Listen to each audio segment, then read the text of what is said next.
On va voir dans cette vidéo pourquoi l'investissement en immobilier en France, c'est clairement l'un des pires investissements que tu puisses faire. On va parler fiscalité, on va parler sécurité, on va parler économie, on va parler législation. Enfin, on va parler des solutions qu'il existe pour pouvoir quand même faire de l'immobilier et avoir des bonnes rentabilités. Donc moi, si tu ne me connais pas, c'est Yann Berseger. Donc j'étais dans le monde de la gestion de patrimoine pendant 4 ans et j'ai décidé de m'expatrier donc en Géorgie où j'investis moi-même en immobilier. J'entreprends depuis là-bas et j'accompagne des francophones pour investir à l'étranger. Et moi, je suis spécialisé donc sur le marché de Batumi en Géorgie. Donc pourquoi je dis que l'investissement immobilier, c'est le pire investissement que tu puisses faire?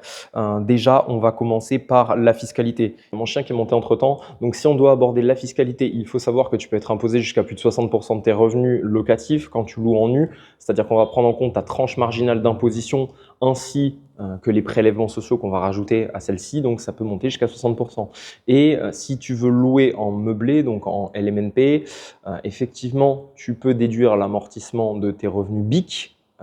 Mais problème étant, c'est que depuis 2025, ils ont ajouté une nouvelle loi lors de la loi de finances qui fait que ta plus-value est minorée de tous les amortissements sur lesquels tu as pu profiter. Donc, ce qui fait que tant que tu ne vends pas, ça va, mais à la revente, tu te fais allumer sur la plus-value. Donc, ils ont enlevé la seule niche fiscale qui était intéressante. Autre point, c'est-à-dire qu'il y a beaucoup de personnes qui comptent sur la location courte durée, sur l'Airbnb pour faire de la rentabilité, ce qui est très bien. Le problème en France et dans beaucoup de destinations en Europe de l'Ouest, ils mettent en place des restrictions au niveau du Airbnb. Il y a de plus en plus de villes qui n'acceptent plus le Airbnb ou alors qui acceptent un maximum de jours, un maximum de biens qui sont éligibles à la location courte durée. Ce qui fait que tu peux te retrouver avec un investissement qui est correct, voire rentable, mais qui devient désastreux parce que ta ville, ta région, ton pays a changé de juridiction et te met des contraintes au niveau de la location Airbnb. Autre point négatif en France, il va y avoir très peu de protection au final pour les propriétaires. Un locataire qui ne paye pas peut rester des mois, voire des années dans un logement s'il connaît bien les règles. 2 mois de retard, il paye une partie, 3 mois de retard, il paye une partie. Ça peut durer des mois. Comme ça, c'est très compliqué de le sortir, surtout s'il connaît très bien la loi. Et pareil pour les squatteurs, c'est très compliqué de les sortir. J'ai eu des personnes au téléphone qui ont investi dans des immeubles de rapport dans le sud de la France, dont un qui a été squatté, saccagé. C'était des dealers de drogue. Donc même si la police essayait de les sortir, ils n'y arrivaient pas et ils n'ont pas eu de dédommagement des assurances. Total, ils ont dû revendre 2 autres biens pour pouvoir justement refaire tous les travaux nécessaires pour remettre l'immeuble de rapport à neuf. Donc en fait, ils ont perdu énormément d'argent sur cette opération et ils se retrouvent à vouloir quitter la France parce qu'ils sont dégoûtés. Ils n'ont eu aucune aide de la justice, aucune aide de la police, aucune aide financière et ils veulent investir à l'étranger et même s'expatrier parce qu'ils sont dégoûtés de l'immobilier en France. Donc ensuite, point négatif en France, l'immobilier en moyenne n'est pas rentable. Vous pouvez regarder la moyenne qui a été annoncée par la Banque de France. On est environ à 4% de rentabilité brute sur toute la France, ce qui donne moins de 2% en net si on va déduire la fiscalité, les charges de copro, la taxe foncière, tout ça. Donc il faut bien se dire que vous battez même pas l'inflation avec des rendements tels quels. Alors oui, il y a des personnes qui vont me dire « Oui, mais l'immobilier, ça se valorise. Oui, mais on a accès au crédit bancaire en France, on a de la chance. » Alors premièrement, oui, ça se valorise, mais vous pourrez regarder les progressions. Déjà, ça se valorise pas partout. Et en plus, si ça se valorise, ça va être maximum 3%. Et oui, effectivement, on a accès au crédit bancaire, mais il ne faut pas dépasser les 35% d'endettement. Il ne faut pas avoir moins de 3 ans de bilan en tant que chef d'entreprise. L'accès est de plus en plus compliqué. Et c'est typiquement français de penser que le crédit bancaire est accessible uniquement en France. Mais je vous assure qu'en Géorgie, le crédit bancaire est accessible, certes avec plus d'apports, aux alentours de 30%. Mais par contre, ils sont beaucoup moins regardants en dessous de 200 000 euros. Ils ne vont pas prendre votre endettement en compte.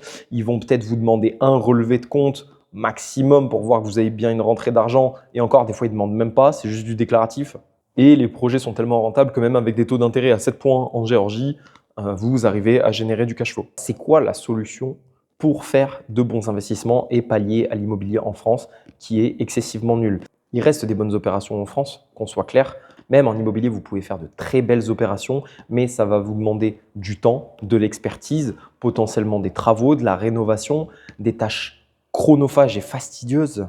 Tout ça pour dégager peut-être 7% de rentabilité nette. Et encore, je suis vraiment très gentil. Quand vous évoluez dans un environnement où vous ne savez pas quelle loi va être votée d'ici un an et vous ne savez pas si vous allez avoir un squatter du jour au lendemain qui est impossible à sortir. Donc pour moi, c'est vraiment pas un investissement que je recommande en France. En France, vous avez la possibilité de faire des investissements en crypto, en bourse, de racheter des entreprises non cotées. Il y a énormément de solutions, ok ?